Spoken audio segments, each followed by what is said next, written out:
Tell me when it's going. Yeah, it's going. David Cameron's in town today. Now, have you seen his face? And he wants to say that 1.5% of unemployability rates have gone down because of his policies. Well, that's in fact a pure fabricated lie to make you believe this town's getting better as a society. The reason why the unemployability rate went down 1.5% was because the local areas around the rest of East Midlands and West Midlands was able to provide jobs for us, which means we have to pay to travel to get to work. So by the time you've paid to travel to get to work, you've got no money left, and then you need to subsidise for money that people want to use the tax for free bus passes and raise more tax on pasties while kids are going starving in school because their parents can't afford the free meals or the food that's there because the taxes have been raised. Well, freeze the taxes, raise the wages and put a better prosperity for the people, because what happens when we fail? We end up homeless. And what happens when we end up homeless? We end up dying on the streets in front of McDonald's, which is immorally disgusting for any person's human rights. The Housing Act, Section 7, 2002, as amended, Section 7, Paragraph C states you have to be priority need. So when the council tell you you are not priority need, they're lying to you because the Act is a guideline. It's not actual law they have to follow. It's just a guideline they're following, written by Parliament over 10 years ago. Well, our life's changed in 10 years, and a lot has changed in 10 years with housing.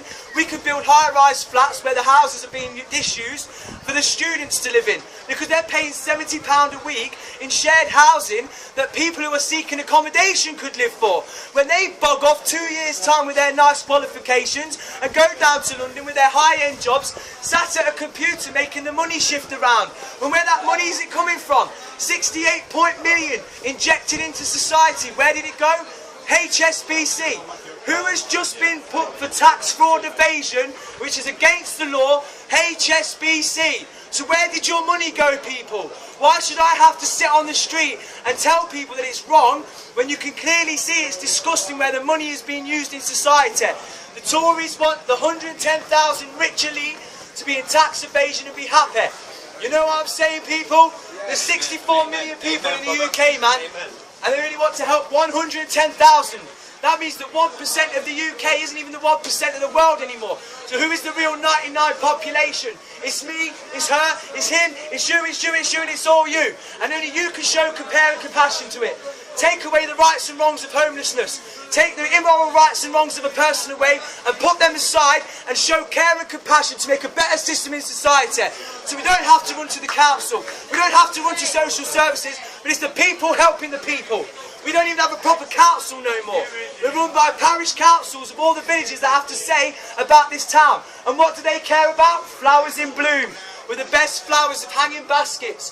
£3.2 million went on King Richard III's after party, celebrating his founding life. Well, you know what? 3.2 million people could have housed poor people who are starving on the street. Who cares about a dead king hundreds of years ago? He didn't even do anything well anyway. You know what I mean? He's dead.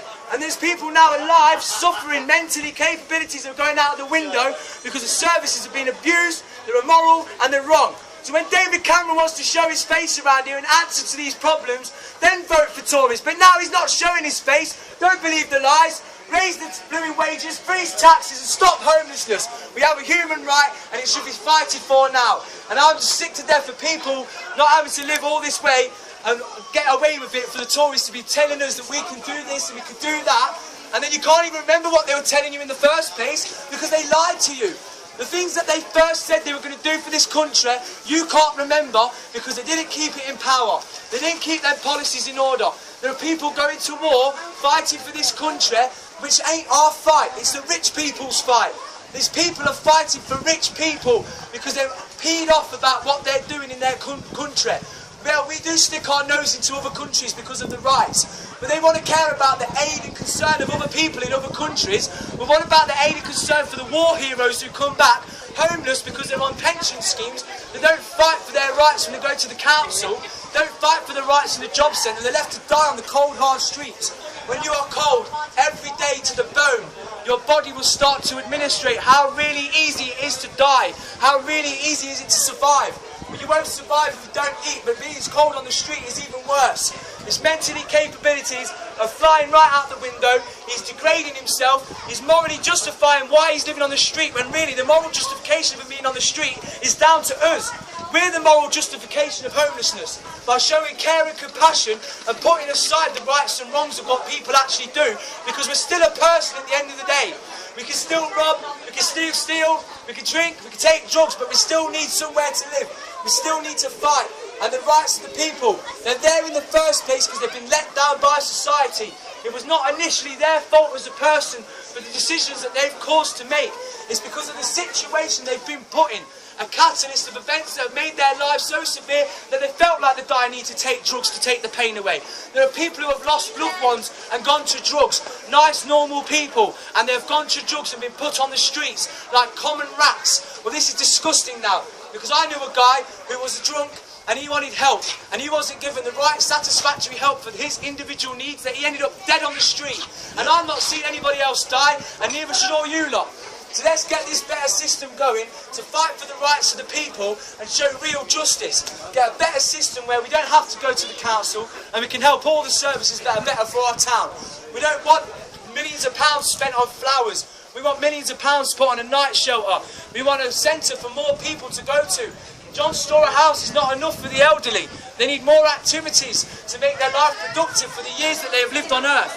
We need more centres for the homeless. We need more schools, we need more houses. And they reckon they're going to build this from our money. Well, the Tories are lying to you. There's not going to be enough schools in 20 years. You'll have 33 children to a classroom at the moment, people. Hey, my friend, come here, you. This is a guy who has been abused by the system. Come here, man. This guy, you want to go? This guy's been abused by the system. He's been used for money in a learning difficulties hostel, and he doesn't want to live there. He just wants his own place to live and be left alone with his bus pass to come into town freely on a Thursday. But no, they say he can't sleep there the night when he has a tantrum and he has to stay with his foster mum, who doesn't want to show care and compassion in front of me and this guy and say he'll be alright while he was having a panic attack. And when he went to take him home, I asked her, are you going to let him live there forever? She went, no, until he finds suitable accommodation. And the suitable accommodation that he had kicked him out on the street, to leave him walking the streets getting drunk. A young, vulnerable adult left on the streets by the right services that are wrong. They went to put him on the streets in the cold. I helped my friend, I ran the police, and he got housed. This is the rights of the people being abused, and I need it to stop, you need it to stop, and it starts with this government, it starts with this town, but it starts with the people making a fight for these rights that are so wrongfully lied to us that we don't believe. How can you actually believe that the taxes that you are paying are going to the moral justification of people's rights? It's going to the rich. It's going everywhere. It's not about governments. It's not about anything at all. It's about what you can do as people and getting our voice heard. Our whole democracy was about freedom of speech. You know? Thank you, my friend. It's about freedom of speech, but why don't you speak up? Because there's millions of us. I have loads and loads and loads and loads of friends who have got problems that they don't need to be there anymore because of the services that are put in place that keep going, no, no, no. Well, where's these people's money being used for when they keep saying no, no, no? How come it's not a whole card yes? 64 million people, £20 a month tax. You do the math. You do the things that if you work it out individually, homelessness does not need to be in this town. It costs $20,000 in social care for a person per year. Yet it only costs them $5,000 to build a house and make that person a productive member of society. What can you do to make sure that this can happen? Get online, get on the internet and start making your rights fight for you. Get all your friends' problems a concern of yours. Stop thinking about yourself and think about all your friends. You have friends who have got problems, I know you have. You have got friends who are sitting there now with an issue that they don't need. They might not be wanting to live where they want to live because of depression. They might be homeless. They might be on drugs and want to turn their life around. They might be in debt. They might have nothing to turn to. And when you have nothing to turn to, you can't survive. We as a community have to unite and show the compassion and put our rights and feelings, what we morally put into ourselves, aside and say, I as a person am going to help another person because I can, because that's what it means to be. To be is to help, is to be a being. An orangutan shows its young, the right stick to get its ants. And we can give a right kick up the bum so that man gets his right trousers on and goes to work. Goes and gets a better life because he's got told in his ear all the time, you can do better. But when the council are going, you juggy scum, and probation are just letting them stay in that system, they're going to have no dire need to turn their lives around because they've self-classed themselves as scum, hobos, drunks, drug addicts. Well, I don't care about drunks and drug addicts. I care about them as a person. I care about what they do, and what they're going through is wrong, regardless of what you put in your system. We are walking chemicals. We are walking chemicals on an atomical level that when you do drugs, you just put another chemical into your system. Doesn't mean you have to live on the street though, does it? You've got a perfect benefit system. This is the only country with a benefit system that came from the idea of the Canadians. It didn't even come from us. So why, if we're going to go on that system, we've morally justified that people don't want to work and they want to be on benefits, but they should have no right to live on the street. They should have no right to go to the council and be told that you've got to sleep in a bush, a cardboard box, a quilt at the back of the British Art Foundation, or simply a cold hard bench that you die in front of McDonald's. Would you like to die in front of McDonald's tomorrow? Would you like to be there, cold and freezing, wondering in your mind why you've got to sit there because everyone who you ask for help says no? Well, as people, we should be saying yes. There we go, mate.